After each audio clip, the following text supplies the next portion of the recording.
Gail, so a lot of people, when they get started, the one thing they're not aware of is how to do their custom branding. So would you mind sharing exactly, or do a walkthrough here on how to do custom branding for send out cards? Absolutely. So, I've opened up in your account, Aaron, so I could show people exactly what to do. Okay.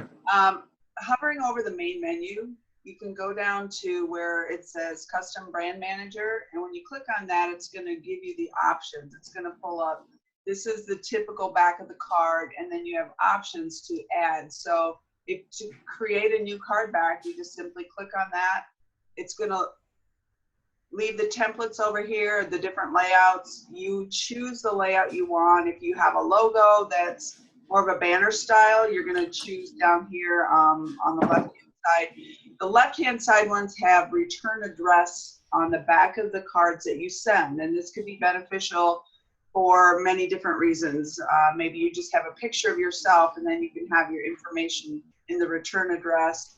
Or you could have a full bleed, one picture. And so what I'm going to share with them is kind of what we designed for you. So you have the custom back of your cards which has your banner. So if people want to look at the banner and they have all their company information, they'll be able to, that's what's going to print on the back of the cards. Okay. If they have a couple pictures, like maybe a professional picture and a logo, this is a great layout. I use this layout a lot in mine. It has all your information underneath the pictures, your name, your cell phone, your brokerage, where you're at, your address, and it's one that I use most often to have picture and logo on the back. So you can have up to 10 different designs going at any given time.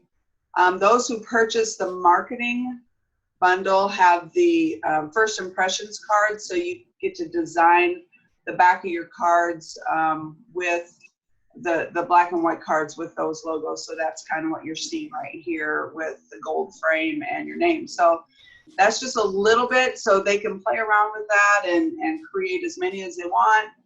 Create some. I recommend also doing some that are, informal. Maybe your family on the back of the card, so that when you send to family members and friends, it's not always about business because they already know what you do. All right.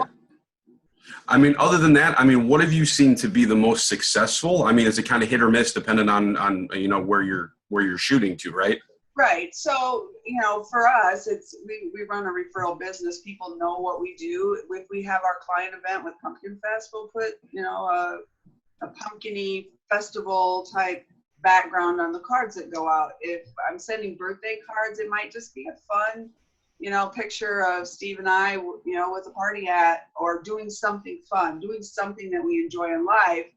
And that's the back of the card, wishing you a really happy birthday, thinking of you, Steve and Gail Zintek. And so that's kind of how we do our cards. And, you specialize in expireds. You want people that you send your cards to have your contact information on the back. So that's why, we've kind of designed them this way.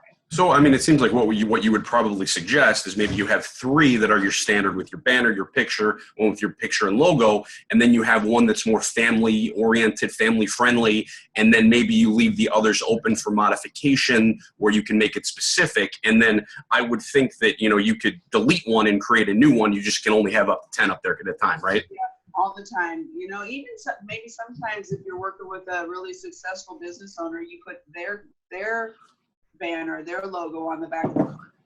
I've done that too. Okay, excellent. Well, I think that makes it a little more clear to me and hopefully to everybody else here on how to customize your brand. So Gail, thank you so much for explaining this to us. You're welcome.